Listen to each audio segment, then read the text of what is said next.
Welcome to the Waco Experience, an American story. We, the people. With your host, D. Scott Smith. In order to form a more perfect union. Interviews with leaders in business, government, and nonprofit organizations. Promote the general welfare. Jobs, products and services, and infrastructure for strong communities. Secure the blessings of liberty. The Waco Experience is an American story, a story of communities across America. It is your story. Elizabeth Tabish from The Chosen, Mary Magdalene in The Chosen. And so we connected with her and just said, hey, we'd love to have you out. And she was so excited to come out. That was Samuel Thomas. He and Lewis Hunter founded the Waco Independent Film Festival. This is the 10th anniversary for this international award-winning event. It's an opportunity to experience short and feature films. It's all happening right here in Waco, July 16th to 19th, 2026. And yes, Samuel and Lewis were in film school with the actor playing Mary Magdalene in The Chosen. I encourage you to attend the festival and engage with the filmmakers, actors, and crew. Check out the schedule and get tickets at wacoindy.com. I'm your host, D. Scott Smith. Each week I bring you stories from leaders in business, government, and nonprofit organizations. You can learn more about this program or sponsors and the podcast version of this show by going to our website, thewacoexperience.com. This program is made possible by sponsors. Quality Cabinets. Your home is an extension of your personality. Smooth, clean, and elegant. Quality Cabinets is the perfect choice for the modern aesthetic. Visit the Design Center at 720 New Dallas Highway in Waco. Quality Cabinets, modern design, everyday comfort. Call 254-744-0938 and visit the website qualitycabinetstx.com. Christian Family Law Solutions is a Christian-based, solutions-focused mediation provider. They help their clients avoid costly litigation and remain focused on the most important priorities in their lives, creating paths for peaceful resolution, not brokenness. Call 254-777-5171 and on the web, 1c6.law. PresentGifting.com. Imagine never forgetting an event for those important people in your life, because relationships are important and moments matter. Present Gifting is a free service to send you gentle reminders of birthdays, anniversaries, holidays, and more. Register today at PresentGifting.com. Heart of Texas TV Indoor Billboards. My friend J.B. James Battle, former helicopter pilot for the U.S. Army, and his team at Hot TV, amplify your brand where it matters most. Be seen where your customers eat, work, shop, and play. Learn more on the web, hotdigitaltv.com. Waco Independent Film Festival, named one of the coolest film festivals in the world. The Waco Independent Film Festival is celebrating its 10th anniversary, July 16th to 19th. WacoIndy.com. Ray's Automotive Specialist. My car is my baby. When it needs service, I call Ray. Certified technicians, Christian values. Domestic or import, Ray has you covered. Call 254-495-7810 and on the web at fixmycarray.com. D. Scott here on the Waco Experience, an American story. Today, it is a day of celebration. We've got Samuel and Lewis, founders of the Waco Independent Film Festival. These are the types of events that really define a community. But this one is the 10-year anniversary for a multiple international award-winning festival. Samuel, Lewis, welcome to the Waco Experience. And thank you. It was a welcome back, right? Welcome back. First of all, let's go right to the website so people can get tickets. And let's get an overview of the festival. Then I want to get into the details. All the information you're going to hear today is going to be available on our website, which is wacoindie.com. That's wacoindie.com. And that'll give you links to what's new and notable at the festival this year. It'll answer questions for you about if you've never been to a festival, what you're going to experience, what it's like.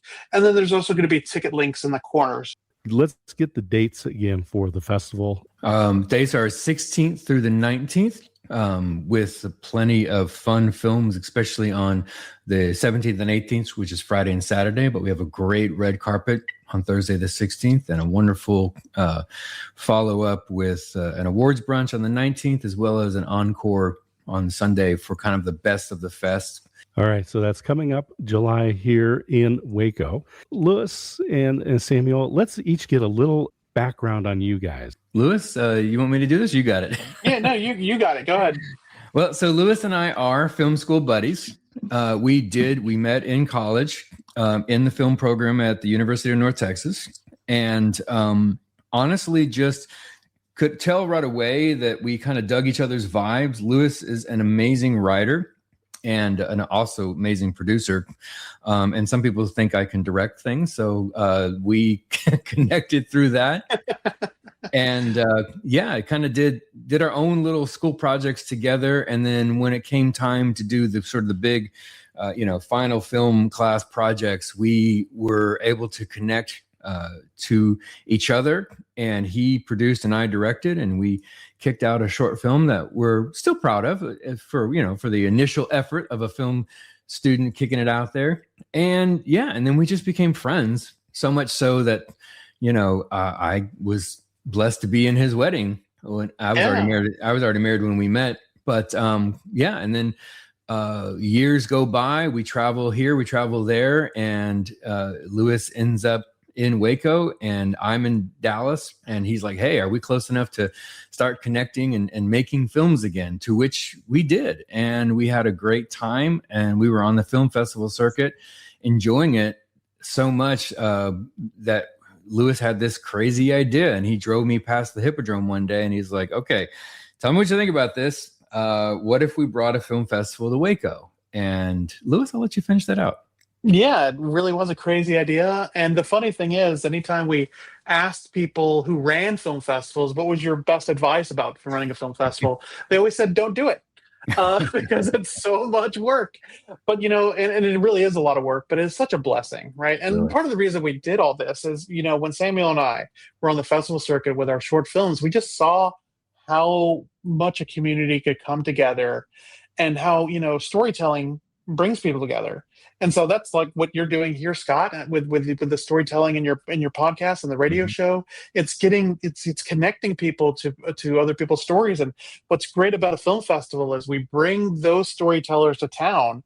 You get to watch the films, these creations that they've made, and then at the end, you get to ask them questions about, so why did you set up this way, or what prompted this idea, or what do you want us as audience to take away from it? And that's just a unique opportunity that you don't get everywhere. Right. We highly encourage everyone to come out to the film festival, see an amazing story, and then meet the people that make these stories. This year's the 10th anniversary, and you have some special guests coming this year. Yeah, when it rains, it pours. We are just really blessed to be connected with Elizabeth Tabish from The Chosen. And in fact, she was an alumni from us in I think our second or third year with the previous submission that we got to show. And we were just so impressed to see her path to becoming, Mary Magdalene in The Chosen. And so we connected with her and just said, hey, we'd love to have you out. And she was so excited to come out. And then with that, we have other people coming in. Louis, I'm monopolizing the conversation. Let you jump in. No, yeah, I'll take on. Like, to echo what Samuel said, it is so exciting to welcome Elizabeth back because, it's been for us maybe 7 years or so since she's been here. And it's really fun because I've been able to go back and look through photos of seeing her at our festival, I think in 2019. And, that was well before The Chosen. So now to have her back, it's really exciting. But in addition to Elizabeth Tabish, we also have Stephen Poster, who is a world-renowned cinematographer. He's made a number of hit movies, including Donnie Darko, which is a cult favorite. But yeah, it's exciting to have Stephen in town because he's going to be able to talk about the filming of Donnie Darko, but he's also going to be able to talk about this new technology he's working on. And he was working on this technology with folks from Baylor, Dr. Carbonara and Dr. Corpy. They're working on technology that's literally going to change the way we see color. When then that comes in your phone screen, on the movie screen, on your computer screen. It's kind of like the next evolution of LED. It's including more colors in the screen beyond the 3-color triangle that we see. Really interesting technology he's going to talk about in addition to his Donnie Darko screening. And as well, we have Adrian Palacki, who is from Friday Night Lights. She's from The Orville. She's done a number of films. And here at the festival, she is the lead actress for a film called Due West. And it's exciting to have her in town. She's working in that film alongside Joey Oglesby, who is the owner of Freight Bar here in Waco. He's an actor in his own right as well. So, yeah, that's a really true Texas film. And that's another personality that we're bringing to the festival this year.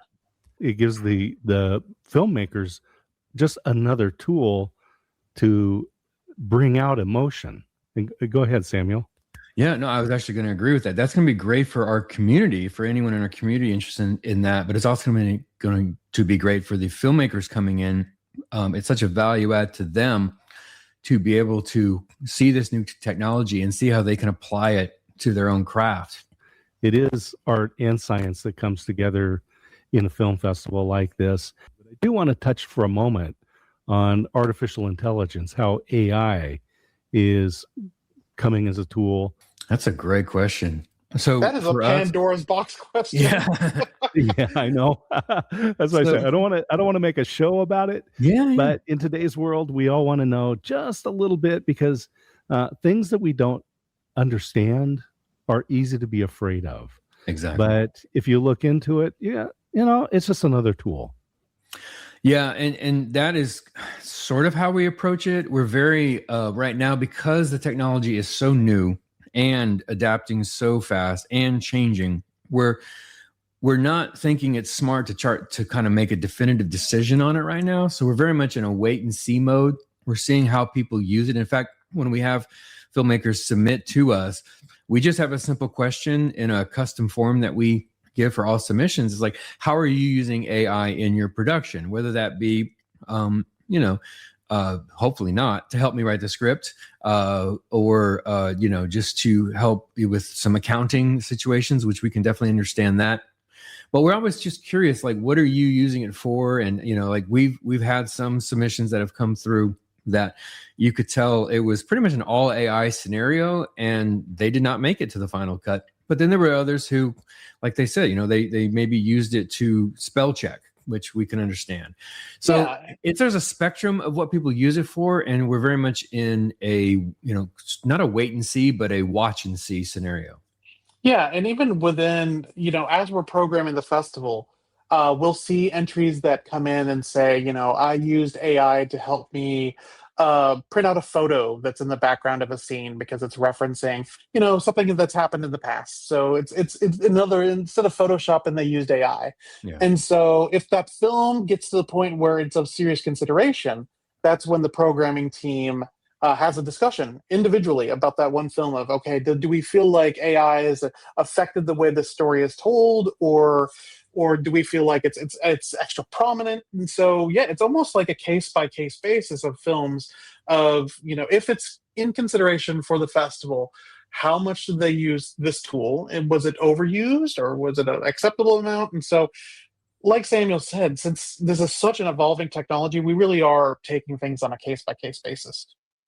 Yeah, I think that's a wise way to go, just to gather some information. Again, it's not making a judgment, it's just understanding what are people doing, how are they using it. I am not a big fan of using it for the writing, the creative side of it, so I'm glad that you have that as well. So let's talk about the Waco Independent Film Festival as it impacts the community of Waco. Yeah, that's certainly the goal. We want to be a festival that represents this welcoming community. That's one thing that really, I think, helps us stand out from other festivals, is when a filmmaker or a writer comes to town, they really feel like they're experiencing the warmth, literally how hot it is here, but they're experiencing the warmth of our town. We have such a welcoming town. The mayor comes out to events for us. We've had members of the Chamber of Commerce come out to events for us. And so that really means something as a filmmaker. And it's extraordinary when a filmmaker can come here and they meet someone like our volunteer coordinator, or anyone who said, oh yeah, I've watched your film. I saw it before you even got here, and I love it. Thank you so much for sharing that story here. It really makes them feel welcome. And yeah, that's just one of the extraordinary things that we have here in Waco is we're able to connect with those filmmakers and then hopefully encourage them to come back not only for future years, for future festivals, but see Waco as an opportunity, a place they can make their next film. And let's talk about these awards. Just to let people know, there are thousands of film festivals around the world. Waco Independent Film Festival is a multiple award-winning festival, and this year is the 10th year celebration. We're honestly just so honored to be recognized, for the hard work that we've put in and the hard work, honestly, that even our volunteers and staff have done. I mean, when Lewis and I started this 10 years ago, it was pretty much us and our wives, and that grew to people just coming alongside us. Like the first year I tried to design our program, and I am no graphic designer. And then we had an amazing guy, Carl Flynn, come along and say, hey, I want to help you. I need to help you because you need help with your graphic design. And so just to have the community see as we grow, and, now we've got, Kerry Wick on with us as well. Mav has been with us. Maverick Moore has been with us as our shorts film programmer from the start. Having that cred, it's kind of cool because yes, it's good to see that recognition come in, but it's also been cool to see over the years that even before we really got that there were people in the community who saw what we were trying to do and just said, hey, I see your effort and I see your results and I want to be there with you. Yeah, it's one of those situations of it's the what is the phrase? No. What's the phrase? It's the overnight sensation 10 years in the making. Exactly. It's been a lot of work by Samuel, his wife, my wife, me, Terry, Maverick, like everyone he said, but along the way we've picked up so many people that say, this is awesome. I want to be a part of it. I want to help out. And again, that just speaks to how welcoming this community is and how supportive the community is. They see something cool and they want it to continue and they want to put their blood, sweat, and tears into it to help it keep growing bigger and bigger and bigger. And the funny thing about it is, yes, we've evolved a lot in 10 years, but the spirit, the heart of it, it's always been the same since the beginning. And it's wonderful to see the recognition that we've got from, these large entities to say, wow, what they're doing in Waco is really, really special. That's one of the great things about creating something of your own, because as you said, you made films, you participated in film festivals, but then you created the Waco Independent Film Festival. And what are some of the key things that you think makes the Waco Independent Film Festival so unique and that people would come internationally? So I think at the core of what we are is we are lovers of film ourselves. And if you don't have that, then really all you are is just marketing, right? We are so passionate about great stories. And honestly, like even in our own private lives before we did this, like Lewis is a huge party guy. Like he loves to have parties and play board games and just have people over to have fun. And I like my parties. I'm more of the, like, I like to have a party where people come over and we watch a movie that I really, really connected with and show them. So we both have this like whole hosting mentality for passions that we have. And it's not that Lewis is less of a film passion than I am, or that he's more of a party passion than I am, but those two kind of merged, and we just really were celebrating good film and good filmmakers enjoying themselves in Waco. And like even from our first year, we had a debut film, and the filmmakers were from Paris, and they came out, and they got to enjoy Waco 10 years ago when it was, kind of first coming into the iteration that it is now.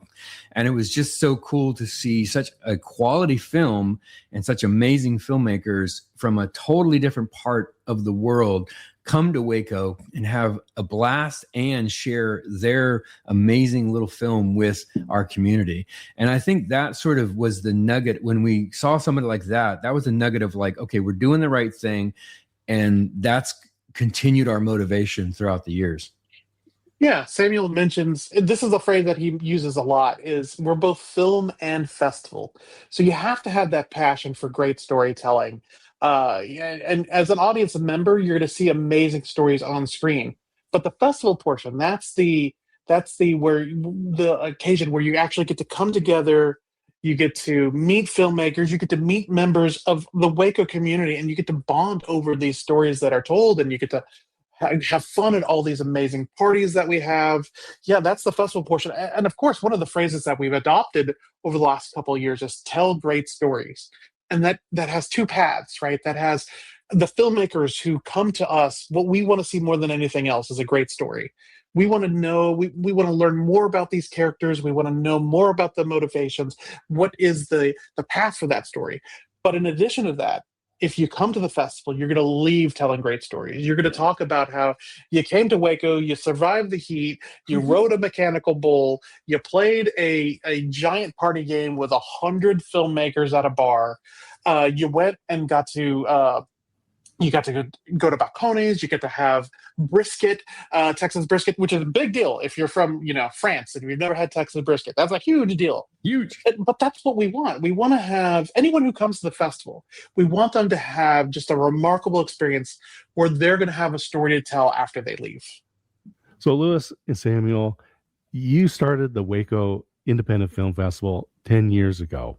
WacoIndie.com, just to remind people, you can go get all the schedule, buy tickets. But let's talk about how this is organized for people that might have particular interests in how they can participate, and some of the highlight films that you guys are looking forward to. Yeah. So the way the festival is organized, we kind of organize it by vibe. And so we have films that are crowd pleasers. We have films that are film friendly, family friendly, I should say. We have some that are deep dives, which are a little bit more cerebral and a little more thought provoking. And then we have some that are just weird and wild and crazy. And so you kind of, as an audience member, you get to kind of pick what you want to see. So you check out our schedule.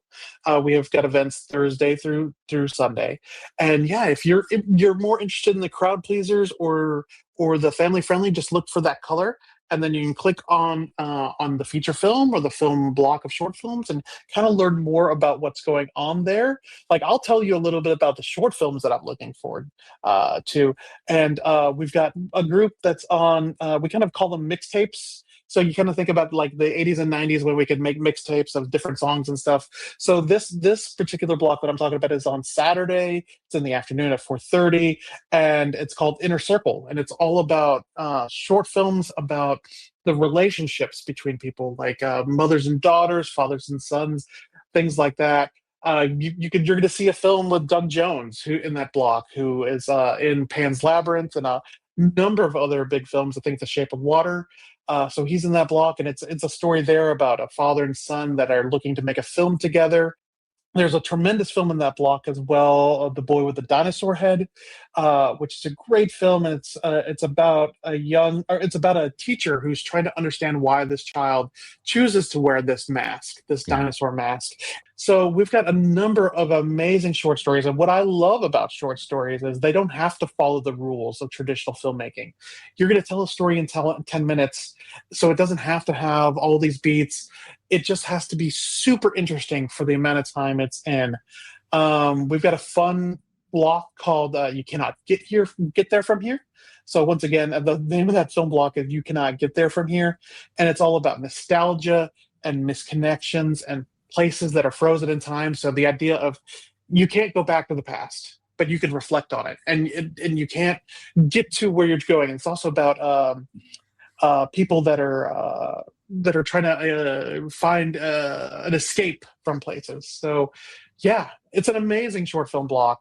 And that in that time, it's 90 minutes, but you're going to see 8 or 9 different films with all these different ideas, but all around a central concept.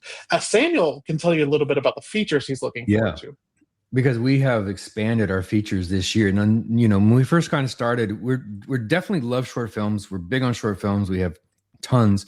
But when we first started, we had maybe 5 features. And this year we have about 13. And it's going to be an amazing lineup. Mm-hmm. We have, obviously we talked about Due West earlier. We're not really, The Chosen is a series, but that's kind of one of our feature blocks as well with Miss Tabish. But we have some strong ones. We have some fun comedies. little romantic comedies that are in there. We've got one that's called Do Us Part, which is essentially like How I Met Your Mother meets My Best Friend's Wedding. It's fascinating and fun. We have a strong drama with Will Poulter. You guys may know Will Poulter from originally he was, I think everyone saw him in We're the Millers. He was the young guy in We're the Millers, and he was also in Guardians of the Galaxy Volume 3. But he has acting chops like you've never seen, especially in this film, which is almost feels documentary style, but it's a narrative, and it is fascinating. There's so many out there. There's a great sort of an 80s throwback that feels a little bit like, Don't Put Baby in a Corner. Help me out. That's Dirty Dancing. Oh, so Dirty Dancing. Yeah. Yeah, it feels like Dirty Dancing meets like Ferris Bueller. Like a John Hughes kind of film. Huge, yeah. And it's just, there's so many great features that we have had a chance to program this year that we're really excited about, that we really want everyone to just, enjoy those shorts, but also come check out these features because they are some strong selections that we've got. Yeah, and what's remarkable is getting on these lists have gotten us much more attention. So, like Samuel mentioned, the film from Will Poulter, that one premiered at Sundance. Yeah. And then there's a film that we have on Friday that premiered at Tribeca. And our opening night film premiered at the Austin Film Festival and won the Audience Award there. So we've always had great stories, but the films that are coming to us now are just amazing and have such an amazing pedigree. So literally, you don't have to go to these huge festivals around the world. You can come to the Hippodrome and see the same caliber of film. And that is the beauty of, I think, you were talking previously about the awards and the credentials and all that. Really, the beauty of that is that the film community is recognizing us as a quality event. And so they are putting their trust in us, which allows us to have a broader selection pool to choose from. And so the quality of what's being submitted to us year by year just increases. And so we can be so picky and selective to really choose the cream of the crop to bring to our Waco community. And so that's been a big blessing of the credentials and the recognition and the awards. Yeah, and just to follow up one last thing, I know all this sounds really intimidating if you've never been to a film festival before, but it really is a easy event to get into. There's a lot of fun, lagniappe for those of us that spent any time in New Orleans. Yeah, a lot of fun icing on the cake, right? And those are the parties and those are the panels and all those sorts of things. But if you're interested in great storytelling, just come to any block. You're going to see something amazing. Well, Louis, you have the great analogy of just think music festival and that's film festival. It's the same concept. Like you're going to essentially different stages at different times during the day to enjoy different acts. And it's the same concept, right, with a film festival. Yeah, exactly. The Waco Experience, An American Story, is a production of D. Scott Smith Company, all rights reserved. Thank you for listening.